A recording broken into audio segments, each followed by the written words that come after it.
Neumann aqui com a gente. Oi, Neumann, bom dia. Bom dia, Raíssa Abac. Bom dia, Alessandra Romano. Bom dia, Almirante Nelson. Oi.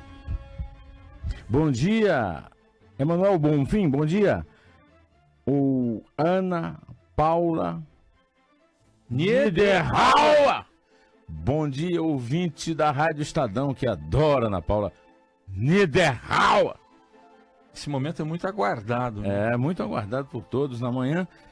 Agora vamos tratar do que nos compete. Vamos lá. Raíssa Abac. Vamos lá. Os primeiros depoimentos de ex-executivos da Odebrecht, lá no processo Tribunal Superior Eleitoral, reforçaram as suspeitas sobre doações em Caixa 2 para a chapa Dilma e Temer. E o testemunho do empreiteiro Marcelo Odebrecht, que foi quarta-feira em Curitiba, envolveu o nome do ex-presidente da República, revelou mais detalhes sobre repasse ao PMDB do atual presidente e atingiu o senador Aécio Neves, do PSTB, que é o partido autor do processo que pede a punição da chapa vencedora na disputa lá de 2014. Bom, a delação da Odebrecht pode não ser o fim do mundo, né, como se dizia, mas não seria o caso de chamá-la, então, delação... É do mundo todo? Alguém está escapando disso aí? O que está acontecendo, Neumann? Raíssa, no depoimento à Justiça Eleitoral, Marcelo Odebrecht negou ter tratado diretamente com a ex-presidente Dilma e com o vice dela, o atual presidente Michel Temer, sobre ajuda financeira. Não foram tratados de valores.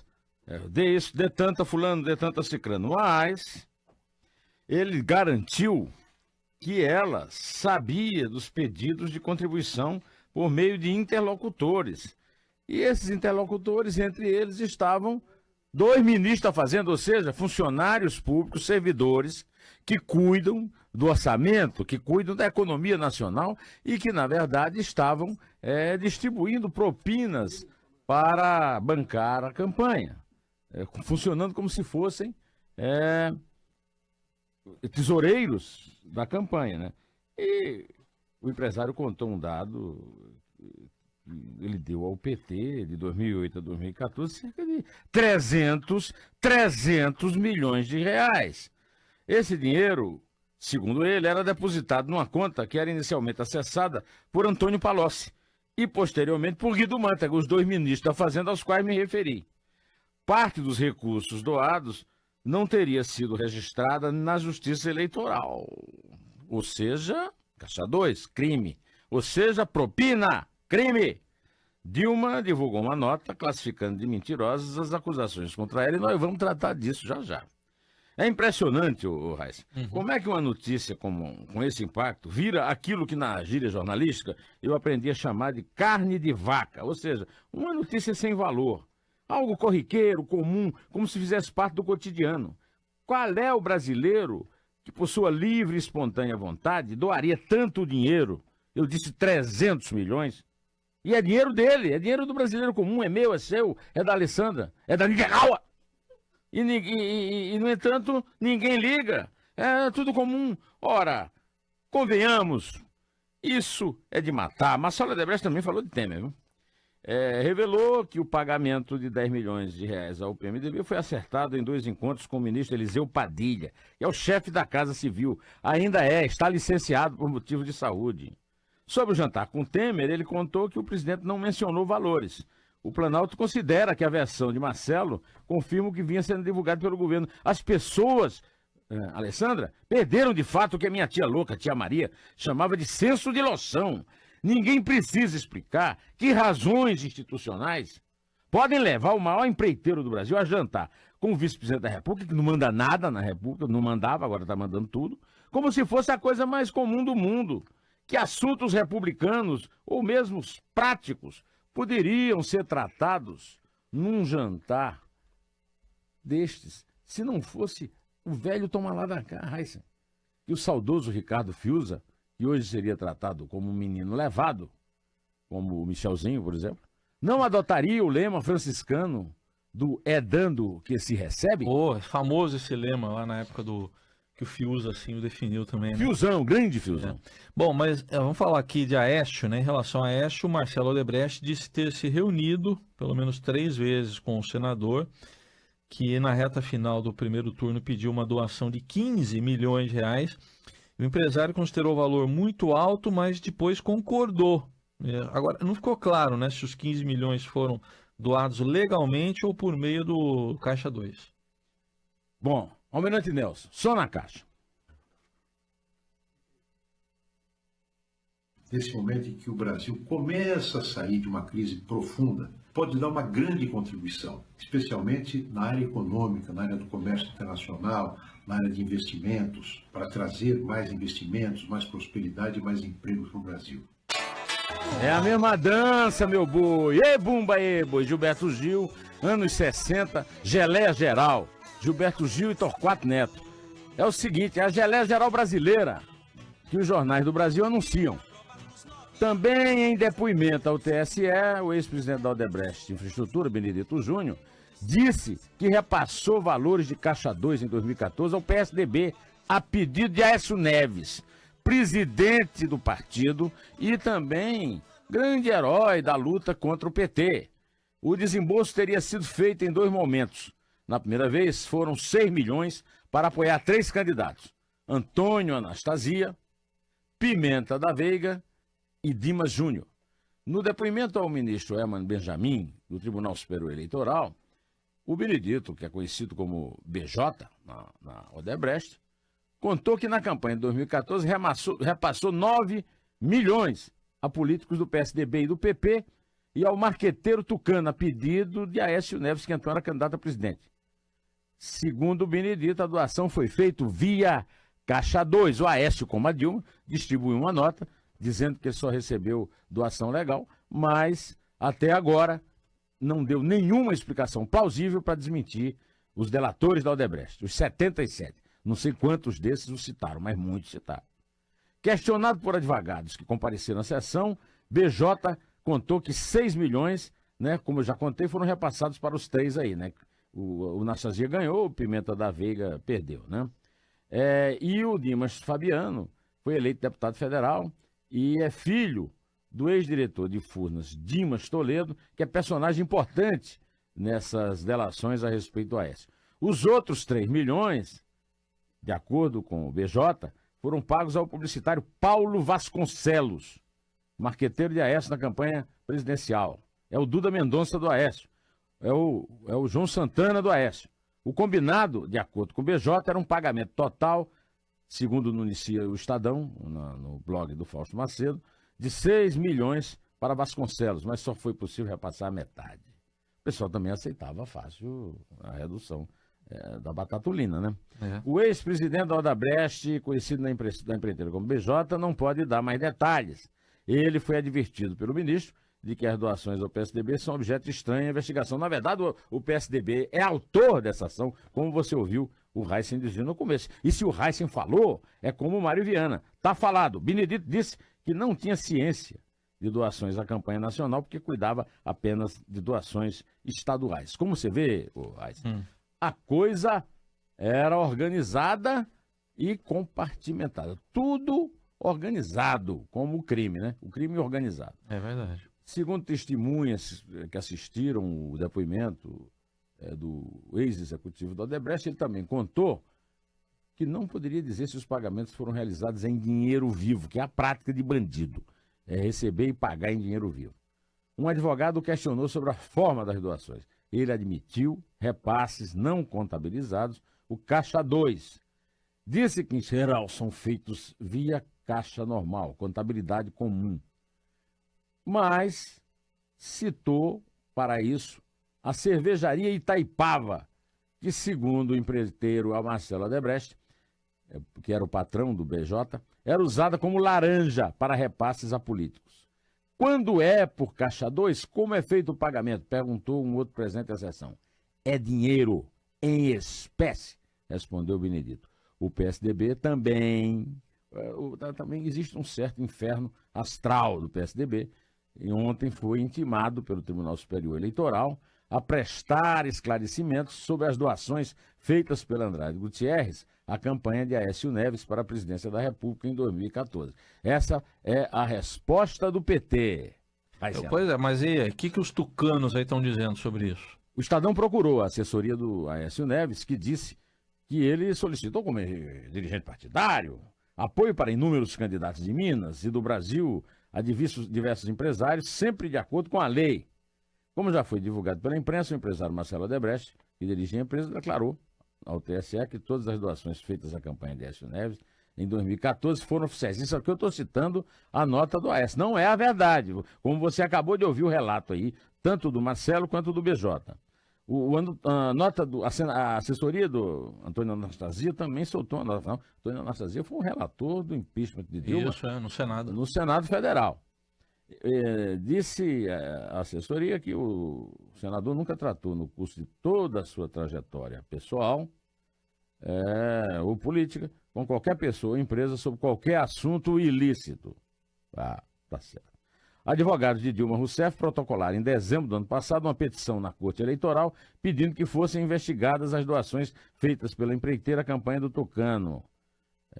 Segundo o pessoal lá da Dilma, teve aquele rolo, você lembra do Otávio Azevedo? Foi. O Otávio Azevedo disse uma coisa, depois disse, Isso. Depois disse outra coisa, depois confirmou a primeira coisa, e por aí afora. Só que agora o Tribunal Superior Eleitoral resolveu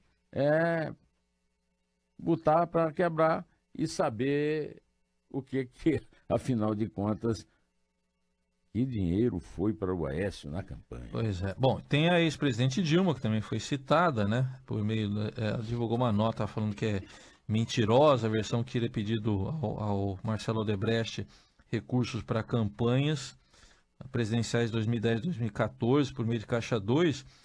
Ela disse que é um insulto à sua honestidade a tentativa de impor a ex-presidenta, é que está escrito lá assim, né?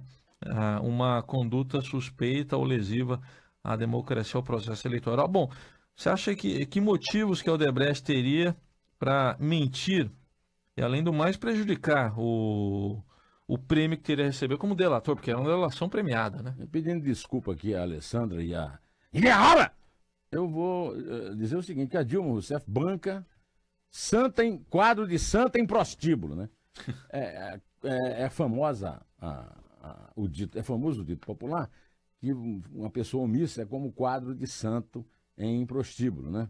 A tudo assiste e nada fala. A Dilma quer ser aquela que assistiu toda essa bandalheira, mas não sabia de nada. Ou é cega, surda e muda, ou então é completamente parva, o que, aliás, ela é, né? Vamos combinar. Agora, além de parva, é claro que essa declaração dela é hipócrita, porque até uma pessoa desprovida do mínimo de inteligência, como Dilma Janete, sabe muito bem que Marcelo Odebrecht não sabe que Marcelo Odebrecht teve motivo muito forte para delatar. E qual é o motivo forte que ele tem para delatar? É o prêmio pela delação. Então, ele tem outros motivos mais fortes ainda para não mentir, porque se ele mentir, ele perde o prêmio, né? Ele teria todas as vantagens da delação, passaria por desprezível, como disse a Dilma na ocasião, e tudo seria execrado, e além do mais não tinha direito a ficar, como o Sérgio Machado está, de tornozeleira à beira da praia. O Sérgio Machado em Fortaleza e ele em Salvador. O Marcelo sabe que o Sérgio Machado está em Fortaleza e quer ir para a Bahia. Ou a Dilma acha que o sonho da vida do Marcelo sempre foi passar uma temporada na cadeia em Curitiba. Ora, minha filha, vai dormir. E daqui a pouco a gente vai continuar nesse assunto. Olha, tá sobrando só para completar, eu te digo assim, ela não é santa de prostíbulo, né? Ela é mais um no covil. Ela não é santa de bordel, ela é mais um no covil. Como, aliás, Aécio, Anastasia, Pimenta da Veiga, tudo gente que passa por aí como gente de alto escalão e de muito boa reputação. Pelos depoimentos, então, uma suruba, né? Uma suruba. Diria uma suruba generalizada e não seleta, como denunciou o ínclito Jucá Caju. E daqui a pouco a gente vai falar de mais um partido implicado aí, o PDT. Quer saber? Na coligação da chapa presidencial Dilma e Temer de 2014. Bom, será que nenhum partido foi excluído, então, lá do Departamento de Propinas da Odebrecht?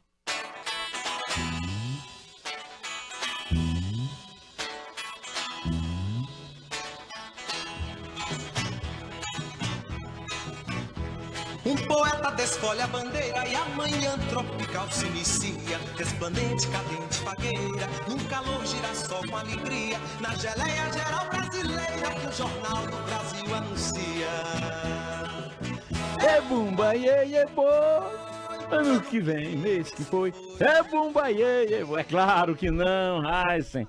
Todo mundo fez do cínico Odebrecht otário, bobo da corte, como ele disse, tentando se justificar, coitadinho. Inclusive o ínclito Carlos Lupe, sucessor do engenheiro gaúcho Leonel Brizola, na liderança do chamado socialismo moreno. A audiência com Cunha Reis, que você citou aí, foi feita no Rio e faz parte do processo que investiga se houve abuso de poder econômico e político por parte da chapa Dilma Temer, em 2014.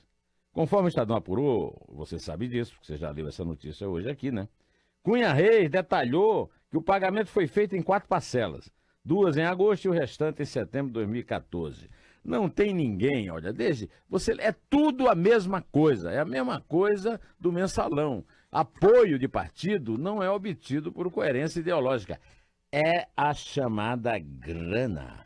De acordo com Cunha Reis, as negociações para o pagamento da legenda do PDT também envolveram o ex-vice-presidente de Relações Institucionais da Braskem, Alexandrino de Sales Ramos de Alencar. A Braskem era uma sociedade, uma empresa que fabrica nafta, e é uma sociedade da Petrobras com a Odebrecht. Não é boa essa sociedade? Boa, boa. A compra de apoio do PDT fez parte de um acordo maior que também envolveria outras legendas, como PRB, PROS, PCdoB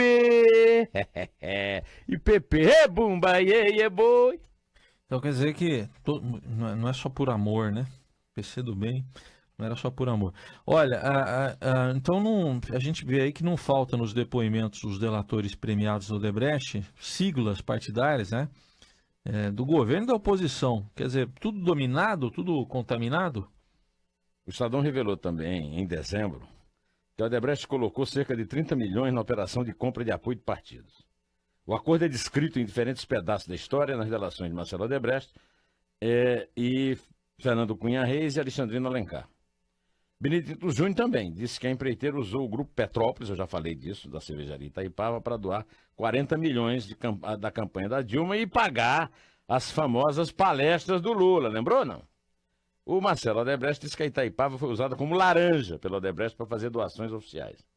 Mas o esquema era tão sofisticado, que os partidos usavam empresas estabelecidas na praça como laranjas.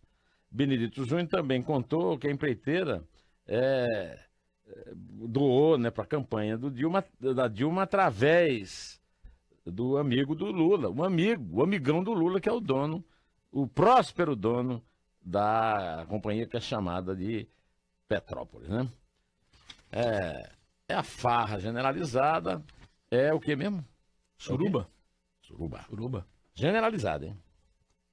Bom, daqui a pouco a gente vai falar de uma decisão, mais uma, do juiz Sérgio Moro na Lava Jato. Vamos retomar aqui, Neumann. O juiz Sérgio Moro condenou o ex-tesoureiro do PT, o Delúbio Soares, também o empresário Ronan Maria Pinto, lá de Santo André, e o empresário Enivaldo Quadrado, 5 anos de prisão por lavagem de dinheiro, acusação de lavagem de 6 milhões de reais de um empréstimo fraudulento feito pelo Banco Chaim, junto ao Banco Chaim, em favor do PT. Bom, esse episódio aí, ele confunde um pouco a gente aqui. É do Petrolão ou é do Mensalão? Isso começa em 2012, quando Marcos Valério percebeu, o operador do Mensalão, percebeu que ele ia pagar a conta sozinho na justiça. A Suprema Tolerância Federal ia liberar os políticos todos com foro. E mais, segundo o Estadão, mais 50. Os políticos que têm privilégio de foro e mais 50 que adquirem o privilégio pela beirada, né? Ou o Sarney, que ganhou o perpétuo, né? O foro perpétuo. A indulgência perpétua. Plena, né? Plenária. Indulgência plenária, como se dizia no tempo do que os papas mandavam. Pois bem, chamou 2 procuradoras federais lá em Minas e deu um longo depoimento contando a seguinte história, que ele recebeu a incumbência do Delúbio Soares, de arrumar 6 milhões de reais para pagar uma chantagem que estava sendo feita pelo dono do Diário do Grande ABC, que estava ameaçando contar tudo o que ele sabia sobre a morte de Celso Daniel, envolvendo como responsáveis Lula e José Dirceu. Bom, as procuradoras fizeram os termos da proposta de delação do Delúbio, mas elas não deram grande atenção, o procurador-geral da época também não, a Polícia Federal nem tchuns, e nós da imprensa, eu peguei, alguém me deu a íntegra desse depoimento, é um depoimento de importância histórica para mim, e o pessoal da imprensa, não, esse Marcos Valério é um bandido, o que ele fala não tem sentido. Toda a história foi confirmada, essa história foi excluída, né, do Mensalão e foi contada no Petrolão, porque na Operação Lava Jato descobriu que um grupo econômico, uma empreiteira que tem um banco chamado Chaim, deu 12 milhões a José Carlos Bunlai, aquele amigo do Lula que frequentava o Palácio do Planalto sem pedir licença, tinha um salvo-conduto como aqueles coronéis que pagavam os coiteiros de Lampião, né? Ele podia andar pelo palácio, então foi descoberto tudo, apareceu a contadora Meriposa, contadora lá do Doleiro Youssef, tinha na documentação que guardava o recibo desse dinheiro que foi dado a Ronan Maria Pinto, que comprou com isso o Jornal Diário do Grande ABC. O empréstimo a Chaim foi pago com uma plataforma, a compra de 1 bilhão de uma plataforma da Petrobras. E agora o Delúbio, o Ronan Maria Pinto e mais o Enivaldo Quadrado, que também é um personagem da época do Celso Daniel e do Mensalão, foram condenados por Sérgio Moro, que absolveu o Marcos Valério, porque o Marcos Valério apenas contou a história, ele não tinha. Só que está lá cumprindo, é o único que está. Foi absolvido, mas é o único que está pagando pena de cadeia. Então, essa condenação do Sérgio Moro, e com a absolvição do jornalista amigo do Zé Dirceu, Breno, né? Breno Altman. O Breno Altman e mais alguns personagens menores da história, né? Essa condenação mostra que não há Mensalão, que não há Petrolão, que não há escândalo do Celso Daniel. É tudo um roubo só, é um assalto só, que foi planejado e que foi realizado com perícia e com detalhes. Nada ficou nos cofres e nós estamos pagando por isso. Essa que é a verdade. É um escândalo só. Como é que a gente chamaria? Não é o PTzão, porque também tinha PMDB na história. Tinha né? outros partidos. Quer dizer, é o assaltão, né? O caso, o assaltão, começa com a morte do Celso Daniel e ainda não terminou. Porque esse pessoal, como você vê nesse processo, e como você vai abordar na próxima pergunta, esse pessoal permanece. É tudo permanente. Eles vão e voltam. É como aquele boneco João Teimoso. João Teimoso. Porque tem outro personagem na história aí do Mensalão, lembrado no depoimento do Marcelo Odebrecht, foi o marqueteiro Duda Mendonça, que teria procurado a empreiteira lá após a campanha eleitoral de 2014, para cobrar o pagamento que teria sido acertado com a campanha do presidente da Fiesp, Paulo Scaff, do PMDB, ao governo de São Paulo. Bom, essa revelação tem a ver com o envolvimento de Michel Temer, que segundo os vazamentos aí dos depoimentos, foi isentado de delito pelo delator? Marcelo Odebrecht, né? Tem a ver? Olha, o Paulo Scaff é um personagem que de repente entra nessa história através de um personagem do Mensalão. O Duda Mendonça é o personagem mais importante do Mensalão, porque é aquele personagem que foi isento para não pegar ninguém mais em cima, né? Eu sempre digo que o maior falso herói da história do Brasil é o ministro Joaquim Barbosa. Inclusive, quando eu apertei o Marco Aurélio lá na Cultura, ele disse: mas Augusto Nunes, o Neumann não perdoa nem o Joaquim Barbosa? Claro que não. O Joaquim Barbosa tirou o Lula do Mensalão ao esquecer o Duda Mendonça. O Duda Mendonça recebeu dinheiro fora, no exterior, reconheceu, levou a sócia para depor junto e nada aconteceu com ele e o assunto morreu até que o Lula apareceu nas histórias da Lava Jato e atualmente está envolvido, é protagonista de 5 processos. Então o Duda Mendonça é um cara histórico e agora corre o risco de ser processado e apenado porque reincidiu. Eu devo lembrar que todos os políticos que foram condenados no Mensalão foram perdoados, porque a Dilma os anistiou e o Suprema Tolerância Federal os perdoou, menos o Zé Disseu e o Pedro Correia, que delinquiram na papuda, cumprindo pena. É o caso do Duda. O Duda é o que foi sem nunca ter ido, né? E agora está sendo acusado de ter pegado o dinheiro da Odebrecht para a campanha do Paulo Scaff, dinheiro que também foi dado através do Eliseu Padilha num famoso jantar do Temer. E o Palácio do Planalto está comemorando não sei o quê. O fato do Temer ter sido citado por Marcelo. Agora, para concluir, eu só quero lembrar o seguinte: Paulo Scaff, ele vive, ele aparece na propaganda da Fiesp, e agora, ao ser envolvido nesse caso, mostra que não é uma pessoa à altura das tradições da Fiesp. Se é que a Fiesp tem algum respeito pela própria imagem, não podia deixá-lo na presidência e nem como garoto propaganda de uma instituição que se pretende séria, né, o Raíssen Abac. Você falou do João Teimoso, tem o outro boneco que é o Pato, né? O Pato lá da Fiesp. O Pato. É isso aí. O Patinho também. Ele dizia, você paga o Pato? Não, você paga o Pato. E ele recebe da Odebrecht 2 vezes, através do Duda Mendonça. O Duda Mendonça foi pago pela Odebrecht, segundo as delações da Odebrecht, e também o Michel Temer, aliás, demonstrando uma falta de nexo político que eu nunca imaginei que o Michel fosse capaz de ter, porque, pelo amor de Deus, Paulo Scaff, candidato a governador, é realmente um despautério.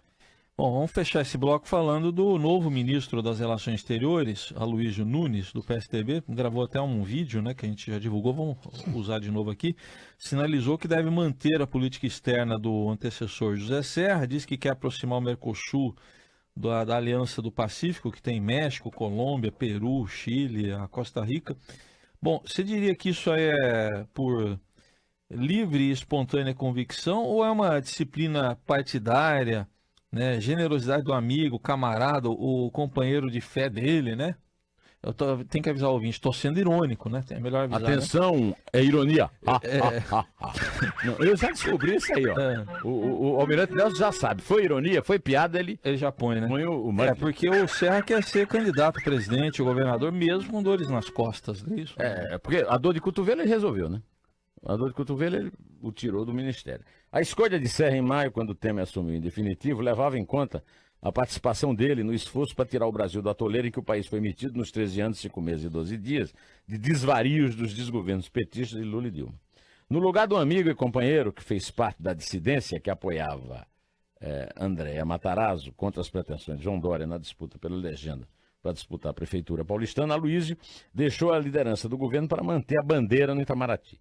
No vídeo ao qual o Raíssen se referiu, ele disse que aceita o cargo, consciente da responsabilidade e também das oportunidades que uma boa política externa, como essa que vem sendo praticada pelo governo Temer, pode trazer para o Brasil. E disse mais. E a política externa nesse momento... vamos fazer o seguinte, vamos ouvi-lo de novo, né? Merece, né? Ele faz parte da geleia brasileira, mas também faz parte desse contexto. Ou não é, Nelson? Nesse momento em que o Brasil começa a sair de uma crise profunda, pode dar uma grande contribuição, especialmente na área econômica, na área do comércio internacional, na área de investimentos, para trazer mais investimentos, mais prosperidade e mais empregos para o Brasil. Nós temos alguns desafios muito importantes, como dar nova vida ao Mercosul, aproximar o Mercosul dos países da Aliança para o Pacífico. Agora o entendimento entre o Mercosul e a União Europeia pode dar também uma nova oportunidade de uma inserção mais competitiva do Brasil no mundo. Pois é, você já ouviu o que o Aloysio tinha a dizer. O Aloysio é conhecido pelo seu estupim curto. Normalmente fala-se muito em diplomacia de punhos de renda, quer dizer, pessoas delicadas, né? Às vezes até delicadas demais. E antigamente a língua da diplomacia era o francês. O Aloysio fala muito bem francês porque ele foi exilado, morou na França. Mas hoje a língua é comercial. A diplomacia no mundo inteiro é uma guerra comercial. Deixou de ser negócio de punho de renda e passou a ser, como diz o Godoy, eu acho ótima essa imagem, é o vendedor ao estilo americano, aquele de camisa social de manga curta e gravata, né? Para esse caso, eu não vejo bem. Eu me lembro que a grande experiência que o Aloysio tem, que ele mostra muito competência, eu vou fazer agora uma piada, mas eu vou pedir ao Nelson que não bote o Muttley, porque fica uma piada meio de humor negro, que é o seguinte: o primeiro cargo importante que o Aloysio teve foi de guarda-costa do Marighella, o grande líder, né, da dissidência comunista guerrilheira na Revolução. O Marighella morreu, o Aloysio está vivo, né? Ou seja, ele mostrou competência para sobreviver. Espero que ele mostre essa mesma competência. Primeiro que ele aprenda inglês, que se ele não fala inglês. Hoje, a língua da diplomacia é a língua comercial, ou seja, o inglês. Então ele precisa aprender inglês. E eu espero também que ele não convoque o Donald Trump, de quem ele falou mal, para ensinar o inglês, que o Donald Trump, segundo consta, só fala 70 e poucas palavras. O meu universo vocabulário de inglês é maior do que o do Trump. Daqui a pouco a gente vai falar de cultura. Cultural aqui, finalzinho aqui da participação do Neumann. Você vai falar da novela, né? A próxima novela das 9, que é da Glória Pérez, e que vai mostrar uma pessoa viciada no quê? Em jogo, Neumann? Ela vai contar a história de uma mulher, já de alguma idade, viciada em jogo, né? A Glória Pérez deu uma entrevista que está na capa do Globo, né, do caderno de variedades do Globo, que está nas bancas, e a grande missão dela vai ser recuperar a audiência da novela das 9, que foi ao pré-sal aí com essa novela que está no ar, A Lei do Amor. Essa novela nova dela, ela para reconquistar o público perdido pela novela atual, ela está investindo numa coisa que ela já fez várias vezes, né? Ela já fez outras novelas abordando temas da realidade. Eu achei interessante, o Heisen, que ela disse que o povão fala que gosta das novelas dela porque ela retrata a vida como ela é. Quando você pensa que teve uma ideia muito louca, a vida vem e te dá de mil. Gostei muito dessa frase dela. E ela acha que se há uma contribuição dela ao gênero da novela, é justamente a junção entre o jornalismo e a ficção. É conhecida por promover o chamado merchandising social em suas tramas. Ela quer mostrar agora, na nova novela, como seus personagens vão atrás do que desejam. A novela começa em abril. E a Globo está apostando que a força do querer vai substituir a Lei do Amor, mas não no fracasso, e sim fazendo sucesso. Já vi que você não está gostando da atual, então, né? Essa de hoje você não está gostando. A Lei do Amor você não está gostando. Eu gosto muito da Maria Adelaide, que é autora, muito. É uma autora espetacular, gente muito fina, uma grande autora. Agora, eu não posso... Uma coisa não pegou ali, né? Não, eu acompanho os índices. Eu nunca vi uma cena dessa novela. Bom, vamos fechar. Aí eu pergunto para Isabel, mas Isabel também nunca viu, então não adianta nada, ela não me dá nenhuma assessoria. Então tá bom. Vamos fechar aqui com música. Já falar de um mito do rock agora, né? Faça uma caminhada pelo lado selvagem. Esse é Lou Reed. Lou Reed é um dos maiores poetas do rock. Foi muito ligado àquele grupo do Velvet Underground, né, que era o conjunto que no rock reproduzia a linguagem artística do Andy Warhol e os Beatniks, do Allen Ginsberg. O Lou Reed morreu em 2013 e a viúva dele, a Laurie Anderson, segundo o New York Times, doou uma enorme coleção de papéis, fotografias e gravações. Mais de 600 horas de fita, demo, e de gravações de shows e mesmo leituras de poesia, que se estende por grande parte da carreira de Reed. Eu planejo, assim que for a Nova York, eu não tenho nada planejado, mas espero ir a Nova York ainda, enquanto eu tiver vida, né? Eu espero dar uma passada lá para ver a doação que a Laurie Anderson fez à biblioteca de Nova York. E agora, né, ele acaba de completar 75 anos de idade, se estivesse vivo, né? O conteúdo vai ser disponibilizado a todos os visitantes da Biblioteca de Artes Cênicas, no Lincoln Center, logo que esteja totalmente catalogado e preparado, né? Eu sou fã do Lou Reed. Lou Reed é um dos maiores poetas do rock. Eu acho que ele está ali naquele panteão ao lado do Bob Dylan, que foi prêmio Nobel em 2016, e do meu querido, o nosso velhinho, que infelizmente em 2016 nos deixou, o Leonard Cohen. Né? Lou Reed, Bob Dylan e Leonard Cohen. Este programa eu dedico aos três, e o Dylan ainda está vivo para cumprir a missão que o Lou Reed e o Leonard Cohen lhes legaram. Belo trio esse aí, hein? Som do Lou Reed. A gente está encerrando hoje com contagem. Obrigado, Laurie Anderson.